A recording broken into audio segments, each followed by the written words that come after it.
ভারত যদি আমাদের কথা না শোনে, বাংলাদেশ ভারতকে বাধ্য করতে পারে ২৪ ঘন্টার মধ্যে যদি শেখ হাসিনাকে আমাদের হাতে ফেরত দেওয়া না হয়, তাহলে সেভেন সিস্টার্স তোমাদের আর থাকবে না। কথায় আছে, বুদ্ধিমানদের জন্য ইশারাই যথেষ্ট। ছাত্র জনতার গণ অভ্যুত্থানের পর স্বৈরাচার শেখ হাসিনাকে আপন করে বাংলাদেশকে দূরে সরিয়ে রেখেছে ভারত। জুলাইয়ের আন্দোলনে গণহত্যার দায়ে শেখ হাসিনাকে মৃত্যুদণ্ড দেয় আন্তর্জাতিক অপরাধ ট্রাইব্যুনাল। তবে শেখ হাসিনাকে ভারত মাথায় তুলে রেখেছে এখনও। শেখ হাসিনাকে ফেরত চাওয়ার আবেদনে ভারত সাড়া না দিলে হাত গুটিয়ে বসে থাকবে না নতুন বাংলাদেশ। শেখ হাসিনাকে আশ্রয় দিয়ে শত শত শহীদ পরিবারের কাটা ঘায়ে লবণ লাগানোর পরিকল্পনা বাস্তবায়িত হতে দেয়া হবে না। ভারত শেখ হাসিনাকে রাখবে নাকি সেভেন সিস্টার্সকে রাখবে, এবার সিদ্ধান্ত তাদেরকেই নিতে হবে।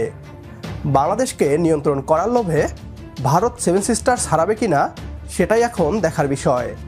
২৪ ঘন্টার মধ্যে শেখ হাসিনাকে ফেরত না দিলে সেভেন সিস্টার্স হারাবে ভারত। বাংলাদেশের এমন আলোচনায় ঘুম হারাম পশ্চিমবাংলার মিডিয়ার। কি বলছে ভারতীয়রা, আসুন তা দেখি। শেখ হাসিনার বিরুদ্ধে চরম সাজা ঘোষণা করা হয়েছে বাংলাদেশে, আর সেই সাজা ঘোষণার পরে ভারতের কাছ থেকে হাসিনাকে ফেরত চেয়ে আবেদন জানিয়েছে বাংলাদেশ। এক প্রেস বিজ্ঞপ্তিতে বাংলাদেশ জানিয়েছে, আন্তর্জাতিক অপরাধ ট্রাইব্যুনালের রায়ে পলাতক আসামি শেখ হাসিনা ও আসাদুজ্জামান খান কামাল জুলাই হত্যাকাণ্ডের জন্য অপরাধী সাব্যস্ত হয়েছেন এবং দণ্ডপ্রাপ্ত হয়েছেন। মানবতা বিরোধী অপরাধে দণ্ডপ্রাপ্ত এই ব্যক্তিদের দ্বিতীয় কোনো দেশ আশ্রয় দিলে তা হবে অত্যন্ত অবন্ধুসুলভ আচরণ এবং ন্যায় বিচারের প্রতি অবজ্ঞার শামিল। আমরা ভারত সরকারের প্রতি আহ্বান জানাই, তারা যেন অনতিবিলম্বে দণ্ডপ্রাপ্ত এই দুই ব্যক্তিকে বাংলাদেশ কর্তৃপক্ষের কাছে হস্তান্তর করেন। দুই দেশের মধ্যে বিরাজমান প্রত্যর্পণ চুক্তি অনুসারে এটি ভারতের জন্য অবশ্য পালনীয় দায়িত্বও বটে। আর এবার বাংলাদেশের এক সাবেক সংসদ সদস্য গোলাম মাওলা রনিকে তো সে দেশের একটি সংবাদ মাধ্যমে হাসিনাকে প্রত্যর্পণ প্রসঙ্গে বলতে গিয়ে কার্যত দিল্লি ও সেভেন সিস্টার্স দখলের কথা বলতে শোনা গেল। কি বলছেন তিনি, শুনুন তাহলে কি বলছেন তিনি। বলছেন, ভারত যদি আমাদের কথা না শোনে, তার বক্তব্য কোট আনকোট আমি বলছি, ভারত যদি আমাদের কথা না শোনে আর আমরা যদি মুসলমান বিশ্বের কাছে আহ্বান জানাই এবং গজওয়াতুল হিন্দ চালু হয়ে যায়, তাহলে তো দিল্লিকে দখল করা আমাদের জন্য কোনো বিষয় নয়।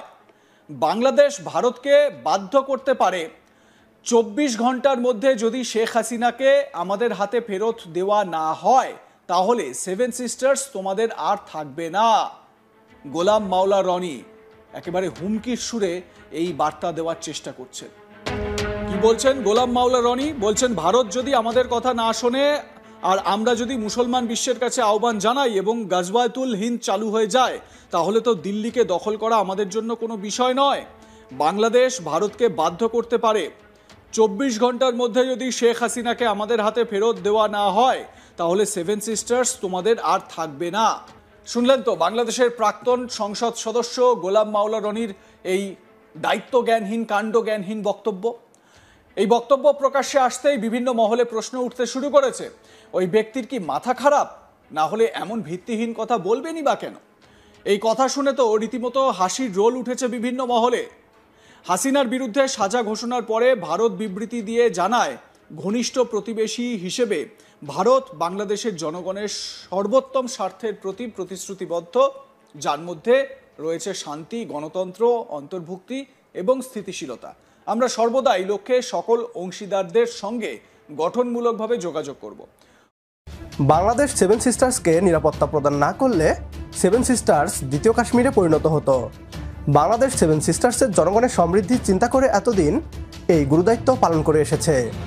সেভেন সিস্টার্সের প্রতিটি রাজ্যে একাধিক সশস্ত্র বাহিনী রয়েছে, যারা ভারতীয় সেনাবাহিনীর বিরুদ্ধে যুদ্ধ করে স্বাধীন দেশ গঠন করতে চায়।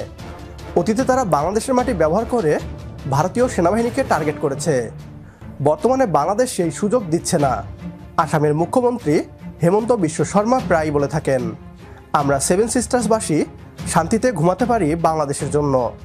তবে ভারত যদি বাংলাদেশের ঘুম হারাম করে, তাহলে আমরাও ভারতকে শান্তিতে থাকতে দিব না। একমত হয়ে কমেন্ট বক্সে ইয়েস লিখে জানিয়ে দিন আমাদের। সেই সাথে ভিডিও শেয়ার করে দেখার সুযোগ করে দিন আপনার বন্ধুদের।